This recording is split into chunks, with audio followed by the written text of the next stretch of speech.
મુખ્યમંત્રી ભૂપેન્દ્ર પટેલ આગામી રવિવારે રાજકોટની સંભવિત મુલાકાતે આવી રહ્યા છે. મુખ્યમંત્રીના આ પ્રવાસને લઈને તંત્ર દ્વારા તૈયારીઓ પણ શરૂ કરી દેવામાં આવી. બપોર બાદ રાજકોટ ખાતે તેઓ આવશે, જ્યારે સાંજ સુધી રાજકોટ ખાતે રોકાશે.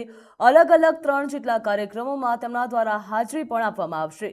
બપોર બાદ 3:30 કલાકે એરપોર્ટ ખાતે આવશે અને સાંજે 8:30 કલાકે ગાંધીનગર જવા માટે રવાના થશે.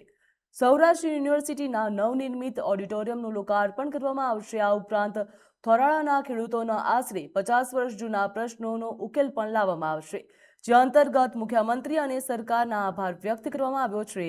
તો આ પ્રસંગે જીઆઈડીસીના અમુક સહાયક ડીવાયએસસી તેમજ વિતરણ કાર્યક્રમ અને જિલ્લા વહીવટી તંત્રના ઇનોવેટિવ તેમજ અંતર્ગત સ્વચ્છતા હાથ પોષણ સાથના તમામ લોકાર્પણનું પણ આ દિવસે કરવામાં આવશે. મહાનગરપાલિકાના ખાતમુહૂર્ત અને લોકાર્પણ યુનિવર્સિટીના ઓડિટોરિયમ ખાતે જ કરવામાં આવશે, જ્યાં સંયુક્ત ઉપક્રમે યોજાનારા આ કાર્યક્રમમાં મુખ્યમંત્રી ઉપસ્થિત રહેશે.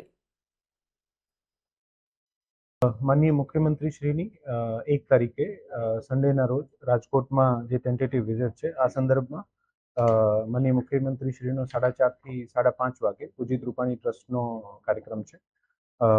સાંજે 6 વાગ્યાથી 7 વાગ્યા વચ્ચે સૌરાષ્ટ્ર યુનિવર્સિટીના નવનિર્મિત ઓડિટોરિયમનું લોકાર્પણ, થોરાલાના ખેડૂતોનો જે પ્રશ્ન સોલ્વ થયો છે, જૂનો 50 વર્ષથી જૂનો પ્રશ્ન, આને માટે માનનીય સીએમ શ્રી અને સરકારનો આભાર દર્શન કાર્યક્રમ, એલિમ્કોના અમુક જે અસિસ્ટેડ ડિવાઇસીસ છે, આનું વિતરણનો કાર્યક્રમ અને જિલ્લા વહીવટી તંત્રનો જે ઇનિશિયેટિવ છે, સ્વચ્છ હાથ પોષણ સાથ, આ તમામનું લોન્ચિંગ જે છે આ દિવસે થવાનું છે. સાથે સાથે સાંજે 7:15 થી 7:45 વચ્ચે વિવાંતા પાર્ટી પ્લોટ મવડી ખાતે બિલ્ડર્સ એસોસિએશન ટ્રેડાઈનો જે કાર્યક્રમ છે, આમાં માનનીય મુખ્યમંત્રીશ્રીની હાજરી રહેશે અને માનનીય મુખ્યમંત્રીશ્રીના સમગ્ર પ્રવાસ દરમિયાન સિક્યોરિટીથી લઈને તમામ સુવિધાઓની અત્યારે પ્રિપરેશન, તમામ વેન્યુઝનું પ્રિપરેશન તેજ ગતિમાં ચાલી રહ્યું છે અને જે પણ આમાં ફર્ધર ડેવલપમેન્ટ હશે આપને જણાવવામાં આવશે.